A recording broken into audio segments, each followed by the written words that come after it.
Santapan Harian Selasa, 9 Februari 2021. Hari ini kita akan membaca Bilangan pasalnya yang ke-36. Namun sebelumnya, mari kita berdoa. Kami mengarahkan hati ini kepada terang dan kebenaran akan sabda-Mu. Dalam Kristus Yesus, kami bersembah. Amin. Bilangan 36. Mendekatlah kepala-kepala puak dari kaum Bani Gilead bin Mahir bin Manasye, salah satu dari kaum-kaum keturunan Yusuf, dan berbicara di depan Musa dan pemimpin-pemimpin, kepala-kepala suku orang Israel. Kata mereka, Tuhan telah memerintahkan tuanku untuk memberikan tanah itu kepada orang Israel sebagai milik pusaka dengan membuang undi. Dan oleh Tuhan telah diperintahkan kepada tuanku untuk memberikan milik pusaka Zelafehat, saudara kami, kepada anak-anaknya yang perempuan.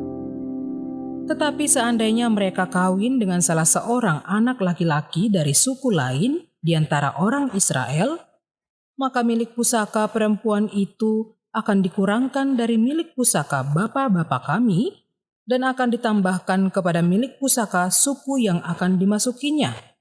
Jadi akan dikurangkan dari milik pusaka yang diundikan kepada kami. Maka apabila tiba tahun Yobel bagi orang Israel, milik pusaka perempuan itu akan ditambahkan kepada milik pusaka suku yang akan dimasukinya dan akan dikurangkan dari milik pusaka suku nenek moyang kami.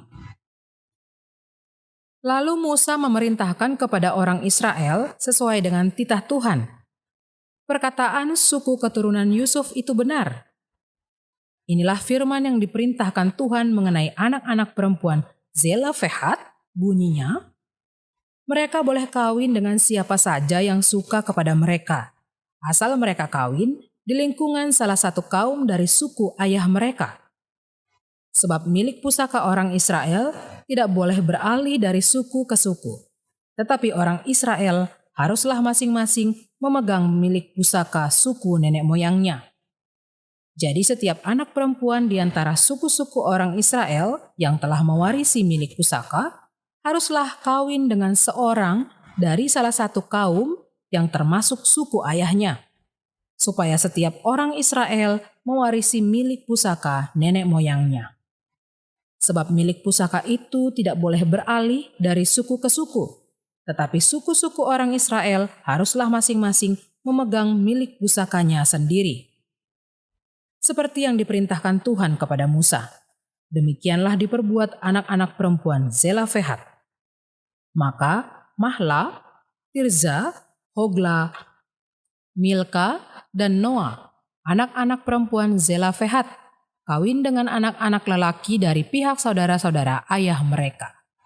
Mereka kawin dengan laki-laki dari kaum-kaum Bani Manasye bin Yusuf, sehingga milik pusaka mereka tetap tinggal pada suku kaum ayahnya. Itulah perintah dan peraturan yang diperintahkan Tuhan kepada orang Israel dengan perantaraan Musa di dataran Moab di tepi sungai Yordan dekat Yeriko.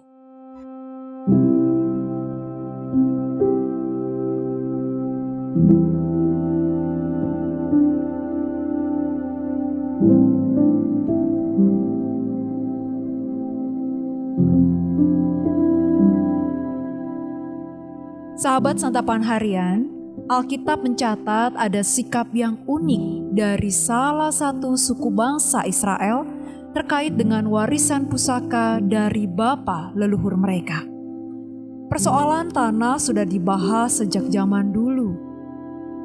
Keturunan Yusuf mengemukakan perihal alih kepemilikan tanah pusaka turun-temurun itu ketika terjadi perkawinan antara anak-anak perempuan mereka dengan anak-anak laki-laki dari suku yang lain.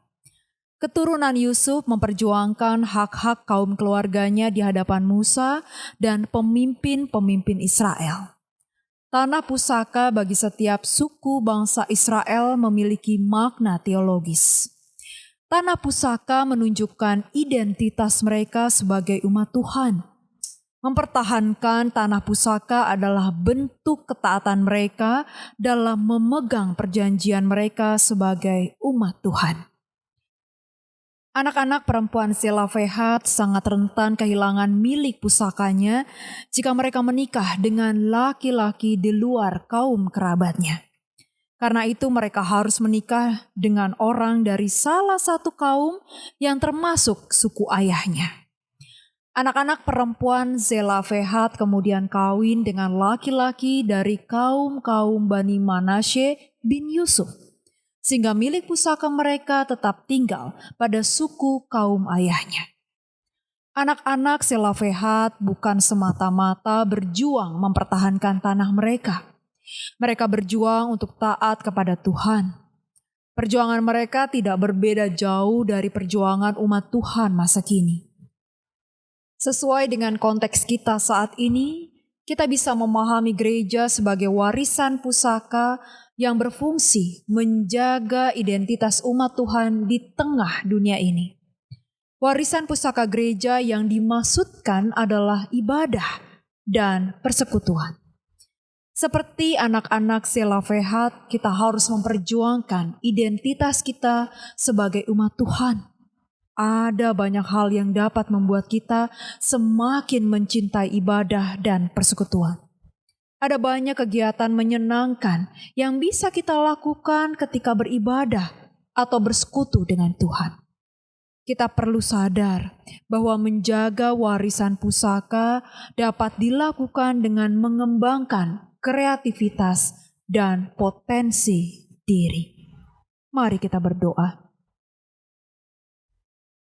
Kami akan mewariskan kepada anak-anak kami, baik di gereja maupun di rumah masing-masing, harta warisan rohani, yaitu takut akan Tuhan, hidup yang bersyukur, merawat dan mengembangkan sebaik mungkin kepercayaan yang Tuhan berikan dalam keluarga, serta kerinduan untuk memberikan pelayanan yang optimal dalam ibadah dan persekutuan. Di dalam kasih-Mu Kristus, kami berjanji. Amin.